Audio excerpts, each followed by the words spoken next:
Ever felt a chill run down your spine in an empty hotel corridor? Or heard whispers in a room when you're all alone? Welcome to Clutch Vacations' Haunted Hotels of America series. I'm your host, and today we're checking into 5 of the most spine-tingling accommodations this side of the afterlife. Get ready for a journey where luxury meets the supernatural, and every stay comes with a side of spectral activity. Let's dive into our first haunted hotspot. Our first stop takes us to the heart of bourbon country, where the Seelbach Hilton has been hosting both the living and the dead since 1905. This luxurious Beaux-Arts Baroque masterpiece isn't just known for its opulent decor and presidential guests, it's also home to one of America's most famous hotel ghosts. Meet the Lady in Blue, the Seelbach's most notorious spectral resident. In 1936, Patricia Wilson, dressed in a flowing blue chiffon gown, plunged to her death down the hotel's elevator shaft. Some say it was suicide, driven by grief over her husband's sudden death. Others whisper of foul play. Whatever the truth, Patricia's spirit seems unwilling to check out. Guests and staff have reported eerie encounters throughout the years. The scent of lilac perfume wafting through empty hallways. A ghostly touch on the shoulder in the elevator. And for the truly lucky or unlucky, glimpses of a woman in blue, her long dark hair trailing behind her as she vanishes through solid walls. But the Lady in Blue isn't the only spirit haunting these halls. The hotel's colorful history includes visits from notorious gangsters like Al Capone, who used secret tunnels to evade the law. Who knows what other restless souls might linger from those wild prohibition days? For those brave enough to test their nerves, the Seelbach offers ghost tours led by their resident historian. Just be prepared. You might get more than you bargained for when you book a room on the infamous 8th floor. Our next destination takes us from luxury to infamy. The Lizzie Borden House in Fall River, Massachusetts is not just a hotel, it's the site of one of America's most notorious unsolved murders. On August 4th, 1892, Andrew and Abby Borden were brutally axed to death in this very house. Their daughter, Lizzie, was the prime suspect, but was ultimately acquitted. The mystery of who really committed the murders has captivated the public for over a century. Today, the house operates as a bed and breakfast, allowing brave guests to spend the night in the very rooms where the murders took place. Many visitors report unsettling experiences, from unexplained footsteps and whispers to objects moving on their own. Some guests claim to have seen the ghost of Abby Borden, still tidying up the guest rooms. Others report feeling a heavy, oppressive presence in the room where Andrew Borden was killed.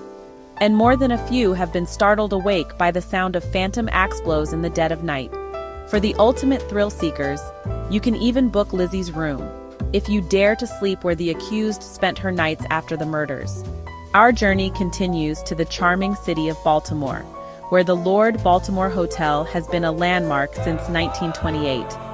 This elegant Art Deco hotel has seen its fair share of history, and according to many, more than its fair share of ghostly activity.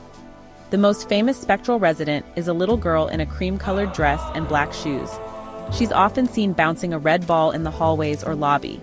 Some theorize she's the spirit of a child who tragically fell to her death from the 19th floor during the Great Depression. But she's not alone. Guests and staff have reported seeing a couple in 1920s clothing dancing in the ballroom, only to vanish when approached. Others have experienced sudden cold spots, heard phantom music, or felt invisible hands touching them in empty elevators. Perhaps the most chilling encounters happen on the 19th floor. Multiple guests have reported waking up to see a little girl standing at the foot of their bed, only to disappear moments later. Despite, or perhaps because of, its haunted reputation, the Lord Baltimore remains a popular destination for both history buffs and ghost hunters alike. Our next stop brings us to Music City, where the Union Station Nashville Yards combines railroad history with luxury accommodations and a hefty dose of paranormal activity. Built in 1900 as a railroad terminal, this stunning example of Richardsonian Romanesque architecture has seen millions of travelers pass through its doors. Some, it seems, never left. The most famous ghost is that of a young woman in 1930s clothing. Legend has it she threw herself in front of a train after learning her soldier sweetheart had been killed in World War II. Guests have reported seeing her ghost wandering the halls, seemingly still waiting for her lost love. But she's not alone. Staff members have experienced inexplicable cold spots, heard phantom footsteps, and even seen luggage move on its own. Some guests have been startled by the apparition of a railroad worker in old-fashioned uniform, while others report hearing the ghostly sounds of trains long since departed. For a truly spine-tingling experience, book room 711. Multiple guests have reported paranormal encounters here, from objects moving on their own to feeling an unseen presence in the room. Our final destination takes us to the shores of Lake George in upstate New York, where the Sagamore Resort has been welcoming guests, both living and dead, since 1883. This grand Victorian-era resort is said to be home to several spirits. One of the most frequently cited is a little boy ghost on the golf course. Legend has it he was hit by a car while chasing errant golf balls in the 1950s.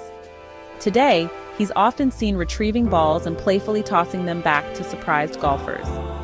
In the main hotel, guests have reported encounters with a ghostly couple in vintage clothing, believed to be former guests from the early 1900s. They've been seen dancing in the ballroom or strolling hand in hand through the gardens. Perhaps the most chilling encounters happen in the kitchen. Staff members have reported pots and pans moving on their own, and some have even seen the apparition of a woman in a maid's uniform from the 1930s. She's believed to be a former employee who died in a fire at the hotel.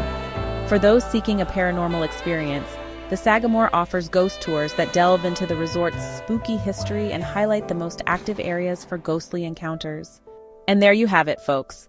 5 of America's most haunted hotels, each with its own unique blend of luxury, history, and supernatural activity. Whether you're a skeptic looking for a thrill or a true believer hoping for a ghostly encounter, these destinations offer unforgettable experiences that will leave you questioning what's real and what's beyond our understanding. Remember, when you book with Clutch Vacations, we guarantee a stay you'll never forget, even if you might want to. So, are you brave enough to spend a night in one of these haunted hotspots? Let us know in the comments, and don't forget to like and subscribe for more spooky travel adventures. Until next time, sleep tight, and don't let the ghosts bite.